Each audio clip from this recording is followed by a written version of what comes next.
Quando eu entrei na faculdade, aí eu já estava à frente desse projeto e tudo mais, a gente termina conhecendo outros projetos de extensão, de outros cursos, aí eu tomei conhecimento de um, que aí esse me encantou, e aí é o embrião da minha vontade de me tornar defensor, que era lecionar em estabelecimento prisional.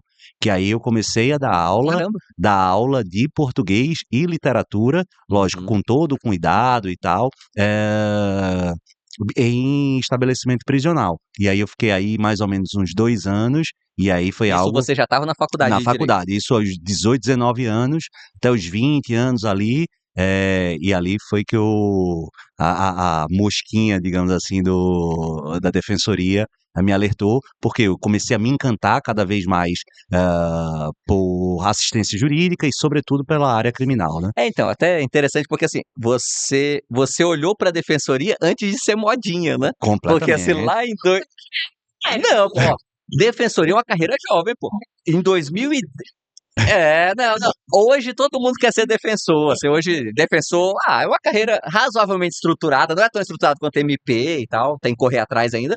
Mas antes de 2010, ó, eu fazia faculdade no Acre.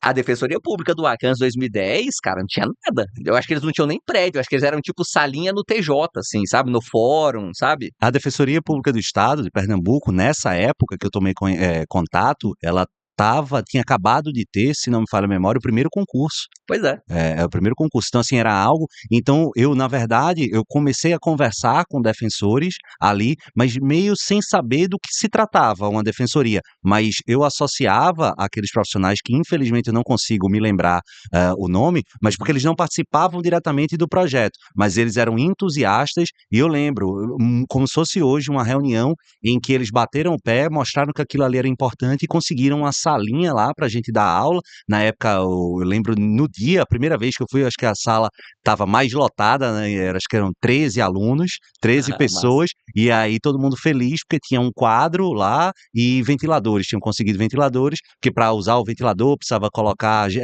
policiais penais, que à época eram agentes penitenciários, na sala e tudo mais. Então, assim, eu comecei a olhar, mas mais do que a presença dos defensores e a participação, é o olhar que eu digo, o olhar de defensoria. Eu até acho que eu conversei e falei isso com a Ana em uma outra oportunidade, mas foi quando eu ouvi pela primeira vez uma frase que eu faço sempre questão de reproduzir, que um dos alunos ou participantes, né, do projeto, ele virou absolutamente emocionado. Imagine só, eu do outro lado, com 19, 20 anos, e ele fez, professor, o que o senhor faz, ou o que você faz, para a gente é muito importante e você não tem a menor ideia, porque quando a gente olha para lá fora, todos, todos querem que a gente fique aqui esquecidos, e eles se Uhum. esquecem que hoje contidos, amanhã contigo. E isso que você faz é mostrar que a gente ainda faz parte do todo. Então aquilo ali me marcou muito e eu sempre trago isso no meu olhar. Às vezes a gente termina esquecendo ou querendo transformar as coisas Sim. em número, e aí é como se um amuletozinho, eu lembro daquela frase, essa frase, e aí eu lembro do qual é o espírito, pelo menos que eu entendo que o defensor, ou que eu como defensor, preciso ter ou gostaria de ter. Então essa Ó, legal. experiência é bem interessante.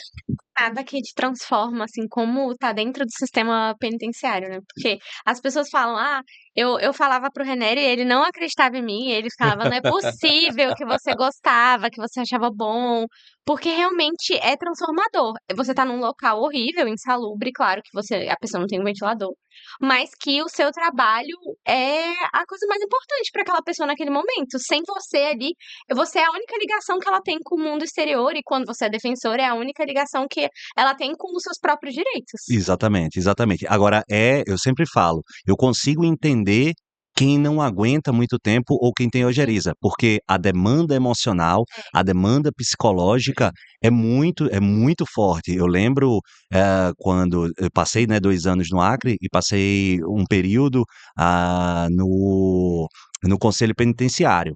aquilo ali era uma experiência absolutamente horrível. Quando tinha inspeção, quando a gente ia conversar, terminava o dia, eu voltava para casa, eu não conseguia dormir, porque ali era um momento que as pessoas sentiam a vontade para falar, e falavam, falavam, falavam, e a gente precisava ouvir, é nossa função, mas eu sempre digo, e olha, eu estou falando de alguém, não que eu tive um treinamento, mas vamos lá, eu acho que eu tinha 26 anos quando eu estava no Conselho Penitenciário, e estava, de certa forma, convivendo com o ambiente prisional desde os meus 18, 19.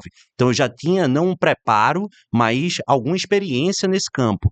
Mas ainda assim, aquilo ali ficava reverberando na minha cabeça, eu não conseguia dormir, porque assim, a gente não é treinado para aquilo. Não mesmo. Por quê? Porque eu sempre falo, né? A gente teve advogados gerais da União, a gente teve ministros de Justiça, a gente teve o Supremo Tribunal Federal, lá na DPF 347, reconhecendo o estado de coisas inconstitucional, reconhecendo ou chamando o ministro da Justiça à época de masmorras do novo milênio. Então, assim, de fato, ali é um ambiente catastrófico e absolutamente desumano. Então, ninguém é preparado, e que bom, tomara que ninguém seja preparado para normalizar.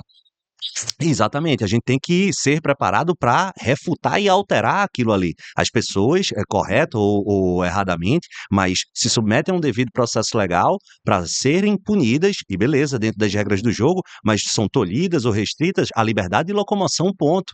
Mas não os seus direitos humanos, não a sua humanidade. É isso que a gente precisa tomar cuidado.